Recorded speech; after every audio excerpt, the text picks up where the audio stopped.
Astaghfirullah. Assalamualaikum warahmatullahi wabarakatuh.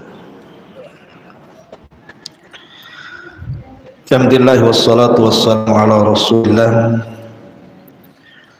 wa ala alihi wa sahbihi wa wala hawla wa la quwata illa billahi wa ba'd. Baik, kita lanjutkan kajian kita, masih membahas kitab Tauhid, dan kita masuk pada man tabarraka bi syajaratin aw hajarin wa nahwihima. Bab hukum orang yang mencari berkah dengan pohon ataupun batu atau yang sejenis keduanya.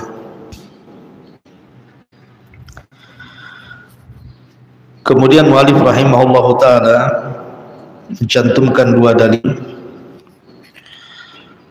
Pertama Al-Quran, dan yang kedua sunnah Nabi sallallahu alaihi wasallam. Adapun Al-Quran, di sini mu'allif rahimahullahu ta'ala mencantumkan firman Allah subhanahu wa ta'ala, afara'aitum lata wal uzza wa nata thalithatal ukhra. Afara'aitum, bagaimana pendapat kalian tentang patung Lata dan juga Uzza. Lata dan Uzza ini adalah satu di antara sekian patung-patung yang disembah di zaman jahiliyah, dan patung yang paling tua adalah Hubal, dan Hubal diletakkan di dalam Ka'bah. Dan yang pertama kali membawa patung itu dari Syam ke Jazirah Arab adalah seorang laki-laki yang bernama Amr ibn Luhai. Amr ibn Luhai ini adalah satu dari sekian pembesar Bani Uza'ah. Ketika berhasil mengalahkan suku Jurhum, Jurhum ini adalah kabilahnya Nabiullah Ismail alaihi salam, karena Ismail menikah dengan Jurhum. Dan ketika itu suku Jurhum masih menganut syariat Ibrahim. Tapi ketika Jurhum dikalahkan oleh Khuza'ah, kemudian muncul seorang laki-laki yang sangat disegani di Khuza'ah itu, namanya Amr ibn Luhai. Lah Amr ibn Luhai inilah yang menghapus agama Ibrahim. Ketika dia safar ke Syam, kemudian dia melihat di Syam itu ada orang yang menyembah berhala. Kemudian Amr ibn Luhai bertanya kepada orang-orang Syam itu tentang manfaat berhala-berhala yang disembah. Maka sebagian ahli Syam mengatakan bahwa patung kami ini memiliki manfaat, salah satunya adalah bisa mendatangkan hujan. Ketika mendengar bahwa salah satu berhala itu bisa mendatangkan hujan, maka Amr ibn Luhai langsung cocok, karena memang di Mekah itu kondisinya sangat hajat kepada hujan, susah air. Akhirnya kemudian diambillah satu patung dengan keyakinan bisa mendatangkan hujan. Patung itu namanya Hubal. Itulah patung pertama yang dibawa oleh Amr ibn Luhai dari Syam, kemudian ditenggerkan di Mekah. Padahal di Mekah ketika itu belum ada berhala. Lah setelah kemudian patung Hubal inilah akhirnya dengan berlalunya waktu zaman, maka mulailah kemudian bermunculan berhala-berhala setelahnya.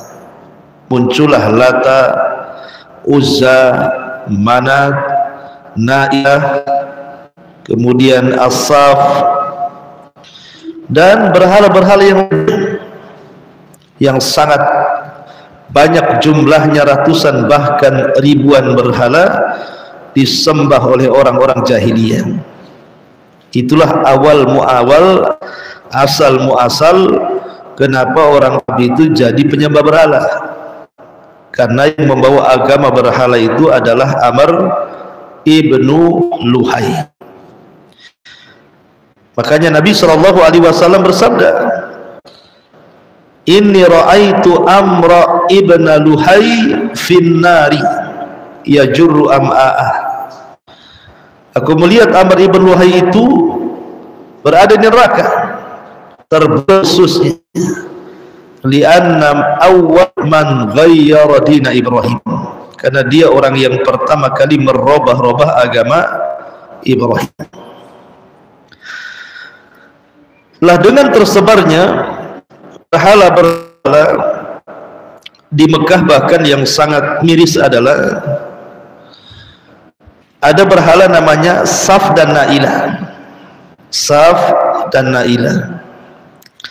Saf dan Na'ilah ini dulu, nah itu perempuannya, Saf itu laki-lakinya. Saf dan Na'ilah ini wanita dan laki-laki yang saling mencintai, orang Yaman. Tetapi ketika hendak nikah, kedua orang tuanya tidak merestuinya. Maka kecewalah dua sejoli ini, akhirnya sepakat keduanya berjumpa di Ka'bah. Angkatlah keduanya dari Yaman menuju Mekah Haji. Sampainya kemudian di Mekah, berjumpalah Na'ilah Saf ini.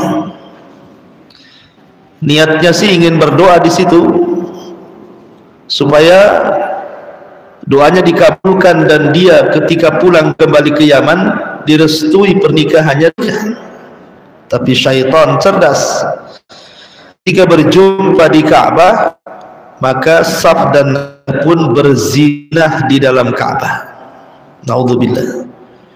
Inilah kisah orang yang pertama kali berzinah dalam Ka'bah, itu namanya Saf dan Na'ilah ini. Karena dia berzina dalam Ka'bah, Allah murka, maka Allah kutuk keduanya jadi patung. Jadi Allah Subhanahu wa ta'ala kutuk Saf dan Na'ilah ini menjadi patung.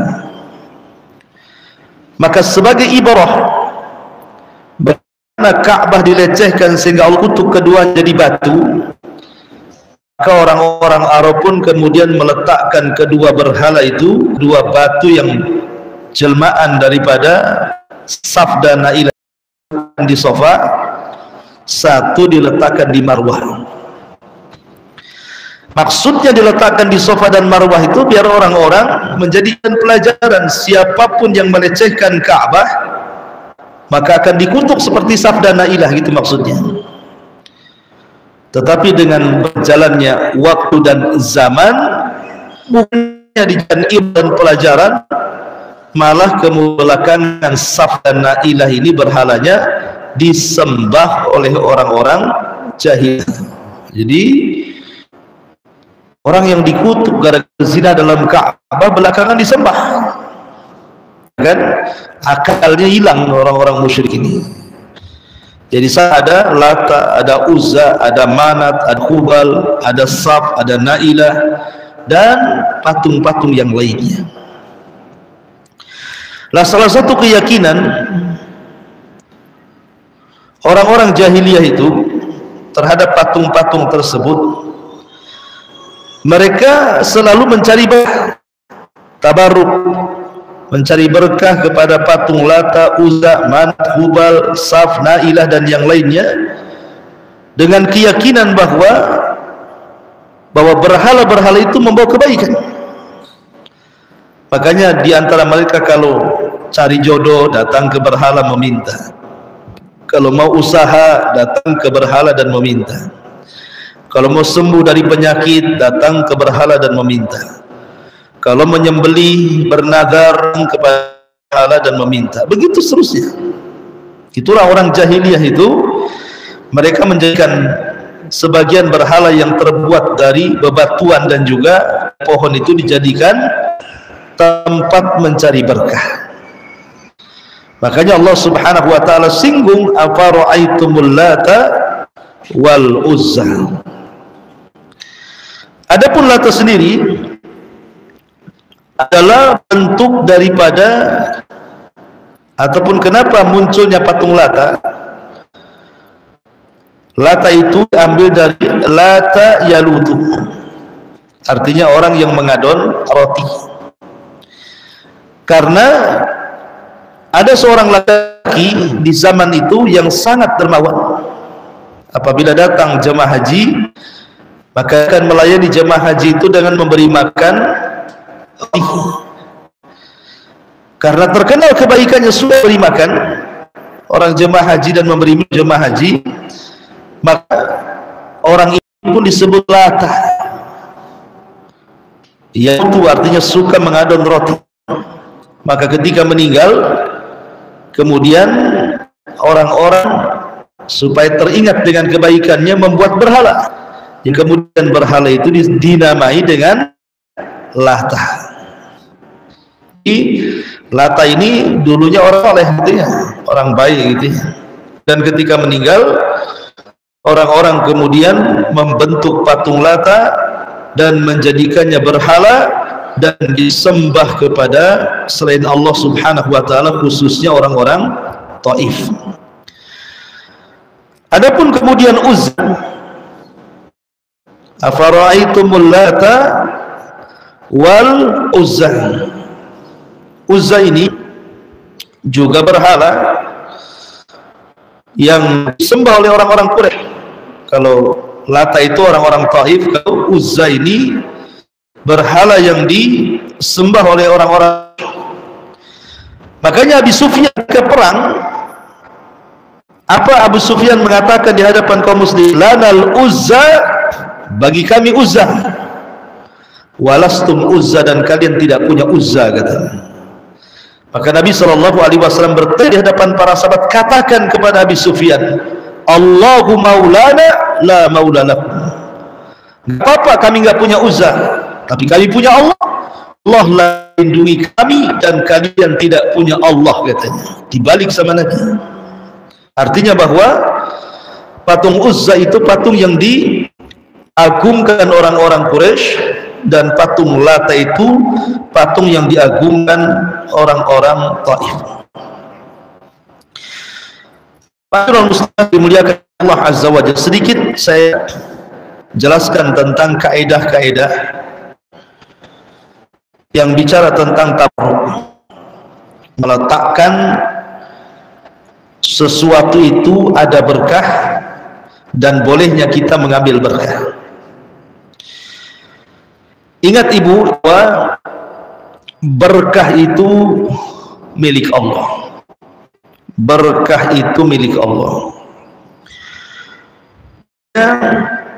Allah Subhanahu wa taala atau Nabi SAW bersabda, al-barakatu minallah. Berkah itu datangnya dari Allah. Maka kaidah ini jangan meletakkan pada sebuah tempat, jangan meletakkan pada sebuah waktu, jangan meletakkan pada sebuah zat bahwa tempat, waktu atau zat tersebut mengandung, karena berkah itu datang dari Allah. Nggak boleh. Batu ini berkah, teh ini berkah, pohon ini berkah, waktu ini berkah, ahad ini berkah. Tidak boleh. Kaidah pertama, tidak boleh meletakkan sebuah berkah kepada tempat, kepada waktu, ataupun kepada zat. Karena yang meletakkan berkah itu Allah. Maka kesalahan, ibu lagi kumpulan, kemudian datang kawannya, Masya Allah, kedatanganmu membawa berkah. Nggak bisa tuh ya. Yang meletakkan berkah itu Allah. Tidak boleh menasabkan kepada orang. Ya, kalau bukan karena kamu, tentu majelis ini tidak berkah. Nggak boleh ya. Karena berkah itu yang meletakkan Allah. Jangan dinasabkan kepada zat, tempat ataupun waktu. Kecuali memang zat tersebut, tempat tersebut, waktu tersebut Allah Subhanahu wa taala berkahi secara nas. Contoh zat Nabi sallallahu alaihi wasallam itu punya berkah badannya. Hanya kalau jasad Nabi maka akan berkah. Kalau Nabi SAW meludah, ludahnya ditangkap kemudian usap jadi berkah. Kalau Rasul mencabutnya, diambil rambutnya kemudian disimpan jadi berkah. Kalau Nabi SAW berwudu, kemudian bekas wudunya kita pakai berkah. Jadi Nabi SAW itu zatnya berkah, karena Allah yang telah memberkahi. Makanya ada seorang sahabat menceritakan bagaimana semasa jahiliyahnya keagungan Nabi SAW di mata para sahabatnya. Mengatakan, ya Allah, aku tidak melihat sahabat Nabi yang sangat mengagungkan Nabinya melebihi sahabat Rasul kepada Rasulnya. Apabila Rasul bicara, mereka tidak berani memandang. Apabila Nabi SAW meludah, maka ludahnya ditangkap kemudian dioles-oleskan ke badan. Apabila Nabi SAW berwudu, maka mereka hampir perang untuk mengambil sisa wudunya. Apabila Rasul mencukur rambut, maka diambil rambutnya kemudian disimpan dan dijadikan berkah. Pokoknya dijelaskan bagaimana keagungan Rasul di mata para sahabat. Tunjukkan bahwa ada zat tertentu yang Allah berkahi seperti Nabi. Kemudian yang kedua, tempat. Seperti Masjidil Aqsa. Allah mengatakan, Subhanalladzi asra bi abdihi lailan minal masjidil haram ilal masjidil aqsa alladzi barakna haulahu linuriyahu min ayatina. Masjidil Aqsa itu kami berkahi. Berarti Masjidil Aqsa itu masjid yang berkah. Masjid Nabawi berkah, Masjidil Haram berkah. Lah tempat-tempat ini memang secara nas Al-Quran dan Sunnah memang tempat-tempat diberkahi. Makanya Nabi SAW melarang tidak boleh safar dalam rangka ibadah ke ketiga masjid, Masjidil Haram, Masjid Nabawi dan Masjidil Aqsa, karena memang tempat-tempat ini diberkahi oleh Allah Subhanahu wa taala. Kemudian waktu bulan Ramadan, Syahrul Mubarak, bulan berkah. 10 awal bulan Dzulhijjah, itu 10 awal yang penuh berkah. Lailatul Qadar, itu malam yang penuh berkah gitu ya. Jadi kalau seandainya sudah ditetapkan secara nas bahwa zat tertentu, tempat tertentu, waktu tertentu ada berkahnya, maka kita tetapkan memang itu ada berkahnya. Tapi kalau seandainya tidak ada nas Al-Quran dan Sunnah bahwa tempat tertentu, waktu tertentu, zat tertentu itu berkah, jangan dikatakan ada berkahnya. Makanya di sini di Tanjung Riau ini ada kuburan, kemudian kita nganggap itu kuburan berkah tuh.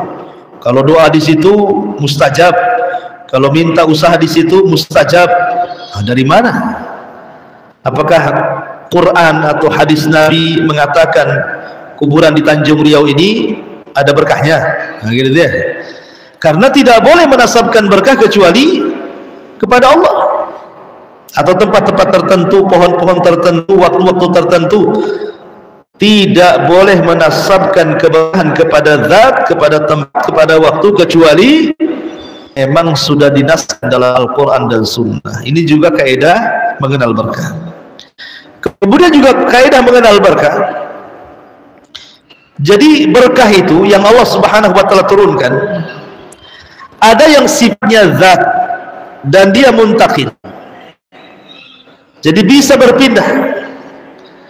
Ada yang sifatnya maknawi lazimah, tidak bisa berpindah.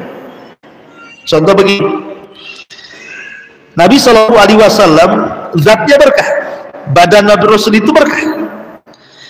Kalau kita sentuh Rasul, maka berkahnya akan pindah ke kita. Kalau seandainya kita mengambil ludah Rasul, maka ludah Rasul jadi berkah.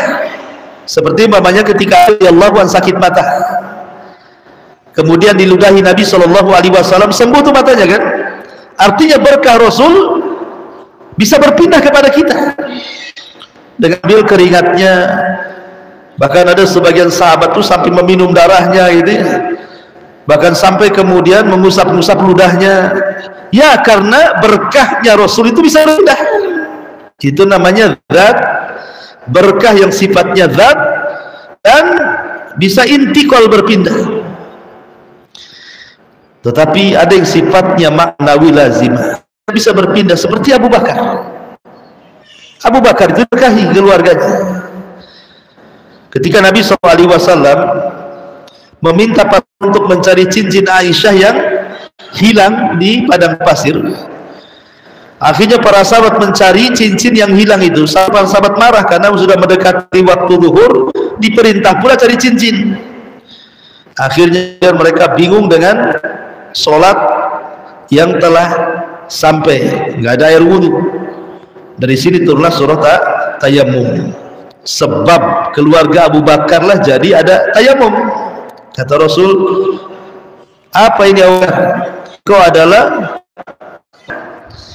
Tetapi keberkahan Abu Bakar tidak bisa berpindah seperti yang Nabi SAW lakukan. Kalau Rasul itu kan berpindah. Kalau Rasul meludah ditangkap, diusap, jadi pindah berkahnya. Kalau Rasul SAW kemudian dicukur rambutnya, pada sibuk ngambil rambutnya, karena bisa pindah berkahnya. Tapi Abu Bakar tidak. Tidak ada orang yang mengambil ludah Abu Bakar. Tidak ada orang yang mengambil rambut Abu Bakar. Tidak ada orang yang mengambil pakaian Abu Bakar. Kenapa? Karena beda. Kalau Nabi itu berkahnya zatiyah muntakil, secara zat dan bisa berpindah. Tetapi kalau berkahnya Abu Bakar itu maknawiyah lazimah, berkah maknawi dan lazimah menetap kepada Abu Bakar saja dan tidak kepada orang lain. Ya. Jadi dari sini kita tahu bahwa berkah, mencari berkah itu ada dua. Jadi barokah itu ada dua. Ada zatiyah mukilah, ada maknawiyah lazimah. Ada sifatnya zat, bisa berpindah. Ada sifatnya maknawi, tidak bisa berpindah. Contoh Hajar Aswad dulu. Ibu datang ke Mekah, kemudian tawaf. Di situ kan disunahkan mengusap Hajar Aswad. Pertanyaannya, apakah berkah Hajar Aswad itu zatiyah muntakilah? Artinya zatnya berkah dan bisa berpindah berkahnya kepada yang mengusapnya, ataukah maknawiyah lazimah, berkahnya hanya maknawi saja dan tidak bisa berpindah? Maka kita katakan bahwa Hajar Aswad itu berkahnya maknawiyah lazimah, dia tidak bisa berpindah. Jadi kalau seandainya ibu mencium Hajar Aswad kemudian diusap-usap Hajar Aswadnya, habis itu kita usap-usapkan ke badan gitu ya, atau mumpung gitu ya, kain ihramnya diusap-usap, bukannya dicium, kayak orang ngusap kaca gitu ya, nempel kaca gitu ya, supaya nanti kalau apa namanya pakaiannya di bawah itu, loh ini pakaian berkah. Kenapa? Karena Hajar Aswad saya pel dengan pakaian, nggak gitu ya. Jadi Hajar Aswad itu maknawiyah lazimah, bukan dzatiyah muntakilah, bukan berpindah. Yang mudahlah air Zam-Zam. Air Zam-Zam itu berkah kan, karena dia ma'un mubarakah gitu. Apakah dia dzatiyah muntakilah atau ma'nawiyah lazimah? Kita katakan air Zam-Zam itu ma'nawiyah lazimah, bukan dzatiyah muntakilah. Karena ada sebagian orang yang keliru bahwa air Zam-Zam itu zatnya berkah kemudian bisa berpindah. Sampai ada orang nyuci pakai air Zam-Zam. Ya, kan coba nyuci mobil pakai air Zam-Zam, Bu, di Saudi itu. Nyuci mobil dulu pakai air Zam-Zam. Kita aja sayang, Bu, ya. Nah, orang umroh bawa pulang aja paling segede kecil. Di sana pakai cuci mobil tuh. Pakai ngepel rumah, pakai cuci namanya pakaian, karena disangkanya air Zam-Zam itu dzatiyah muntakilah. Jadi kalau mobilnya dicuci air Zam-Zam itu nanti mobilnya berkah. Enggak. Ya. Air Zam-Zam itu memang obat dan bisa untuk makan gitu ya, untuk mengenyangkan, hanya sekedar obatnya. Tetapi berkahnya muntakilah. Karena Nabi SAW tidak menyarankan kalau datang air Zam-Zam, kalau anak lagi sakit kita usap-usapkan ke badannya, atau kalau seandainya warungnya sepi gitu ya, kita semprot-semprot warungnya dengan air Zam-Zam biar laris gitu ya. Atau caleg mau nyaleg gitu ya, dia akhirnya dibandingin air Zam-Zam. Mana ada, ini bukan dzatiyah muntakilah ya. Air Zam-Zam itu barokahnya ma'wiyah lah. Bisa dipahami, Bu, ya? Ya. Paham nggak paham, dengarin aja lah. Intinya bahwa berkah itu tidak sembarang meletakkan. Bahkan yang sudah jelas-jelas saja benda itu berkah, belum tentu bisa dipindahkan berkahnya gitu ya. Nah, sekarang umpamanya nih Maqam Ibrahim, kan ada tuh orang habis tawaf, orang Maqam Ibrahim itu tidak ada sunnahnya mencium Maqam Ibrahim, Bu. Ini ada yang dicium-cium Maqam Ibrahim, dilap-lap, ngapain? Wangi, Ustaz. Ya memang dikasih minyak wangi memang sama orang Arab, tetapi kan nggak ada berkah di situ. Lah ini yang sudah jelas-jelas berkah. Nah, kita kiaskan kepada yang belum jelas. Contoh sebagian orang, maaf, datang ke kuburan-kuburan keramat begitu kan. Karena kuburan orang-orang, pertanyaannya, kuburan itu ada nasnya nggak diberkahi? Satu. Kalau memang diberkahi, berkahnya dzatiyah muntakilah atau nawiyah lazimah, bisa berpindah kepada orang lain ataukah tidak bisa berpindah, hanya berkah tempatnya saja? Ini harus dijawab supaya orang-orang yang datang berkubur itu tidak salah niat. Memang ziarah punahkan dalam Islam itu betul, tetapi bukan kemudian dijadikan ajang kesyirikan. Meminta itu, mau nyalek datang ke kuburan biar jadi, orang mau usaha ke kuburan biar laris, orang mau bangun rumah ke kuburan biar tidak roboh, macam. Nah, itu sudah lain lagi ceritanya. Maka Rasul kan, idza ra'alta fas'alillah wa idza sta'anta fasta'in billah. Kalau seandainya meminta, mintalah kepada Allah. Kalau seandainya meminta pertolongan, mintalah pertolongan kepada Allah Subhanahu wa taala. Perhatikan hadis Abi Waqid Al-Laythi di sini. An Abi Waqid Al-Laythi radhiyallahu anhu qala, kharajna ma'a Rasulillah sallallahu alaihi wasallam ila Hunain wa nahnu hudatsau ahdi bi kufrin walil musyrikina sidratu kufuna inha wa yanutuna biha aslihatahum yuqalu laha dhata anwat famararna bi sidratin faqulna ya Rasulullah ij'al lana dhata anwat kama lahum dhatu anwat.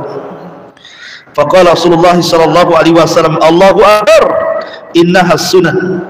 Qultum walladhi nafsi biyadihi kama qalat banu Israil Musa ij'al lana ilahan kama lahum aliha qala innakum qaumun tajhalun la tarkabanna sanana man kana qablakum rawahu Tirmidzi wa sahhahu. Dari Abi Waqid Al-Laitsi radhiyallahu anhu, Rasul dalam perang, ingat perang Hunain itu perang yang berbeda. Biasa kalau perang lain tentara Nabi sedikit, tentara musuh banyak. Dalam perang Hunain kebalik, tentara kaum muslimin banyak, tentara musuh sedikit. Tapi di awal peperangan kalah, tetapi di akhir peperangan menang. Jadi kata Abi Waqid Al-Laitsi, kami ini keluar bersama Rasul menuju perang Hunain. Lah di antara pasukan itu ada yang baru masuk Islam, belum lama Islamannya dekat kekufurannya, artinya baru masuk Islam, baru berat ikut tergabung dalam perang. Sehingga karena kurang kuat akidahnya, karena baru masuk Islam, kokoh itu akidahnya ya. Akhirnya apa yang terjadi? Sementara orang-orang musyrik itu memiliki sidrah, pohon bidara. Pohon bidara orang musyrik itu dahulu, para sahabat sebelum bertobat dan masuk Islam itu biasa mengkeramatkan pohon itu. Pokoknya pohon keramat pohon itu. Kayak dululah zaman saya kecil-kecil itu, kalau di Jawa Barat pohon beringin yang paling gede, yang janggutnya sudah lebat, oh itu paling keramat tuh, paling menakutkan. Makin gede makin lebat ya kan janggutnya itu, oh itu paling keramat tuh. Apalagi tempatnya di pinggir-pinggir tebing gitu ya, itu makin dikeramatkan tuh. Atau terkadang juga banyak di alun-alun biasanya di sana itu. Jadi orang-orang musyrik itu punya bidara yang besar, dikeramatkan. Dulu mereka suka itikaf di situ, ataupun mereka mencari berkah tabaruk dengan meletakkan pedang-pedang senjata ditaruh di situ gitu ya. Beberapa hari dibiarkan pedangnya di situ, kemudian yang mau perang ambil dengan keinginan telah tersusupi ke dari itu kepada pedangnya. Dan pohon itu disebut Zatu Anwar. Maka ketika sahabat perang Hunain lewat pula lah di pohon itu, pohon yang dulu itu mereka keramatkan, mereka ambil berkahnya. Setelah masuk Islam mereka tidak pernah lewat pohon itu, rupanya lewat pula di pohon itu. Nah sebagian sahabat yang masih lemah imannya, lemah akidahnya, tiba nyeletuk kepada Nabi, buatkanlah untuk kami pohon macam itu, buatkanlah untuk kami pohon macam itu, supaya kami juga bisa mengambil berkah dari pohon itu. Maka Rasul marah dan mengatakan, Allahu Akbar, ini sunnah. Allahu Akbar, ini tata cara umat sebelum kalian. Kultum walladzi nafsi biyadihi, kalian katakan demi zat yang jiwaku berada di tangannya, ucapan kalian persis seperti ucapan Bani Israel kepada Musa ketika mereka diseberangkan dan mata-mata mereka memandang Firaun ditenggelamkan. Tiba-tiba Bani Israel ini lewat di sebuah perkampungan penyembah berhala patung anak sapi. Diingatkan pula dengan berhala patung anak sapi yang mereka biasa sembah di Mesir. Tiba-tiba orang-orang jahil Bani Israel nyetok kepada Nabi Musa, ij'al lana ilahan kama lahum alihah. Ya Musa, jadikanlah patung anak sapi jaya itulah, katanya, biar kami bisa sembah juga. Maka Musa dan mengatakan, innakum qaumun tajhalun, kalian ini kaum jahil, sungguh kalian akan mengikuti tata cara sebelum kalian. Lihat Rasul murka karena menganggap Zatu Anwar ataupun pohon bidara yang dulu di zaman jahiliyah dijadikan berkah, sahabat minta lagi untuk dijadikan berkah. Rasul marah karena sekali lagi berkah itu datang dari Allah. Tidak boleh seseorang meletakkan berkah tanpa ada nas yang syar'i, dan tidak boleh memindahkan sebuah berkah dari sebuah zat kecuali berdasarkan nas yang syar'i. Wallahu alam. Ini diantara pembahasan tentang tabarraka bi syajaratin aw hajarin wa nahwihima.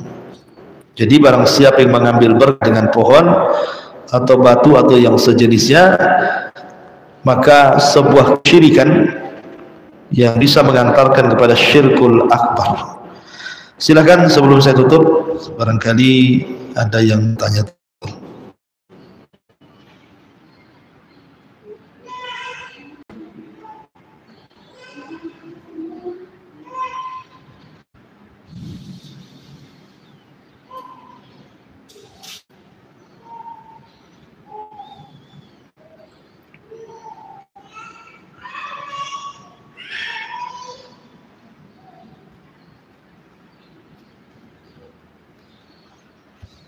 Oke. Ada beberapa soalan.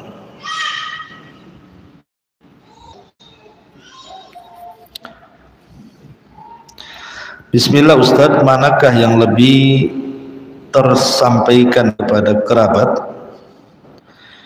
yang sudah meninggal, sedekah mengatasnamakan almarhum,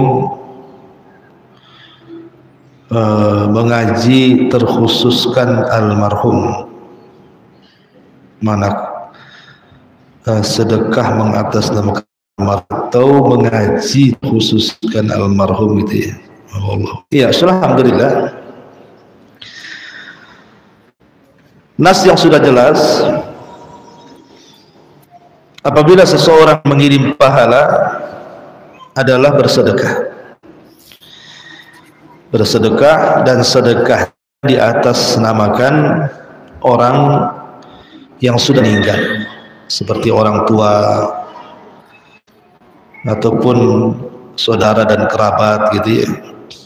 Kita sedekah ke masjid, sedekah ke madrasah, sedekah kepada para fuqara wal masakin, kepada anak-anak yatim, pada janda-janda yang membutuhkan, begitu seterusnya. Pokoknya untuk kebutuhan ibadah, maka boleh diniatkan ditransfer pahalanya. Itu berdasarkan nas, ya, berdasarkan nas. Kemudian Ustadz, sebenarnya adakah doa arwah yang mendekati bulan Ramadan? Ya. Alhamdulillah, bulan sebelum Ramadan disebut bulan Sya'ban, dan bulan Sya'ban itu bulan yang terjepit antara bulan mulia. Rajab bulan mulia, Ramadan bulan mulia, Sya'ban itu kan bulan mulia.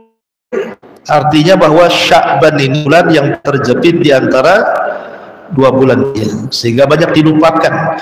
Ada keutamaan di bulan Sya'ban itu. Apa keutamaannya? Keutamaannya bahwa di bulan Sya'ban amalan kita diangkat ke langit. 1 bulan amalan kita diangkat ke langit. Makanya Rasul tidak pernah puasa sunnah hampir 1 bulan kecuali bulan Sya'ban. Wallahu alam, apakah ada doa arwah khusus? Saya belum mendapat dalilnya. Karena doa arwah itu kapan kita bisa berdoa?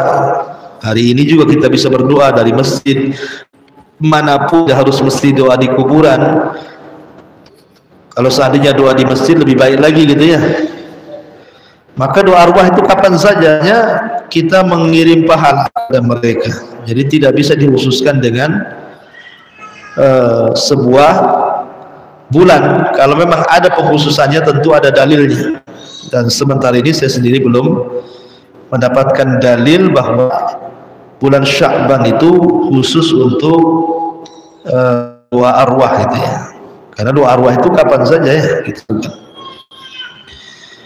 Bahkan ada seorang sahabat namanya Rabi bin Khaitham, itu kalau keluar di rumah menuju masjid, apabila ada hal-hal yang bisa membahayakan kaum muslimin seperti paku, beling, mungkin jam kita sekarang atau duri gitu ya, maka diambilnya kemudian dikatakan, ya Allah, kalau dalam membuang duri-duri dan paku-paku ini ada pahalanya, aku transfer kepada orang tua yang sudah meninggal. Lihat, begitu saya bisa mentransfer pahala kan ya. Wallahu a'lam. Kemudian bismillah Ustaz, bolehkah menamai nasi kotak yang disediakan untuk jemaah salat Jumat dengan nama nasi Jumat berkah? Jumat berkah. Jumatnya berkah. Tapi apa nasinya berkah gitu ya. Kemudian apakah pengadaan nasi untuk jemaah sholat Jumat termasuk bid'ah sebagaimana orang membaca surah yang hanya dikhususkan di malam hari Jumat saja? Iya. Sebaiknya namanya jangan nasi Jumat berkah ya. Khawatirkan bahasa-bahasa ini menisbatkan sebuah ikan berkahnya ini sifat ke Jumatnya atau sifat ke nasinya ini. Kan nasi Jumat berkah. Jumatnya yang berkah atau nasinya? Ya kalau Jumatnya ya memang Jumat berkah ya nggak apa-apa. Ya namanya Jumat kan, hari Jumat kan memang hari berkah bagi kaum muslimin dan ulama muslimin. Tapi kalau sifat berkah ini balik ke nasi, ini hebat sekali ya. Kalau betul-betul berkah mungkin satu kota Batam pesan sama ini yang jual nih kan. Nah, jadi ya kalau Jumat yang berkah nggak apa-apa, tapi kalau nasinya jangan. Ada tentang pengadaan nasi di hari Jumat secara umum sedekah itu baik. Tapi menghususkan itu yang tak boleh sebenarnya. Menghususkan itu yang tak boleh. Menghususkan mengasih makan di hari Jumat, di hari lain tak dikasih gitu ya. Itu namanya menghususkan, harus ada dalilnya. Secara umum sedekahnya baik, tidak ada masalah. Ya, secara umum sedekahnya baik karena sedekah ngasih makan itu berpahala. Tapi kalau sudah mencakup kaifiyah caranya, dilazimkan harus di hari Jumat, ini pun harus ada dalilnya. Sebaiknya di hari Jumat juga ada nasi, di hari lain pun ada nasi gitu ya. Jadi tidak boleh dilazimkan supaya tidak terjerumus kepada perbuatan yang tidak dicontohkan. Tapi secara umum sedekah nggak apa-apa. Karena orang yang sedekah tidak satu orang. Ya, bukan melazimkan satu orang hari Jumat dia tiap Jumat kan, mesti kan lain-lain orang gitu ya. Lain-lain orang. Jadi melazimkannya itu yang kemudian jadi permasalahan. Allahu a'lam. Tetapi secara umum sedekahnya nggak masalah. Tapi jangan dilazimkan ya. Baik. Bolehkah kita memasang kawat gigi pada anak yang kondisi giginya sedikit tongos akibat kesalahan memberikan kompeng? Iya.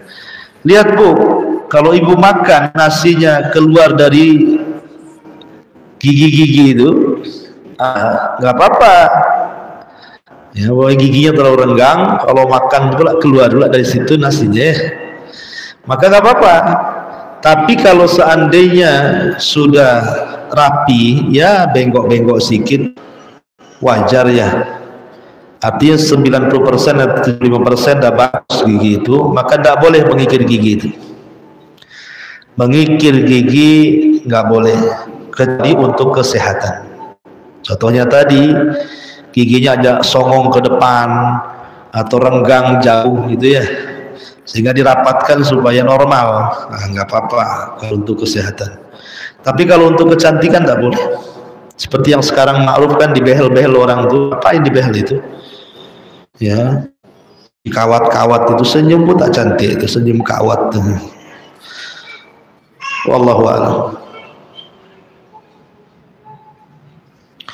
Bagaimana meminta keberkahan dari doa orang tua?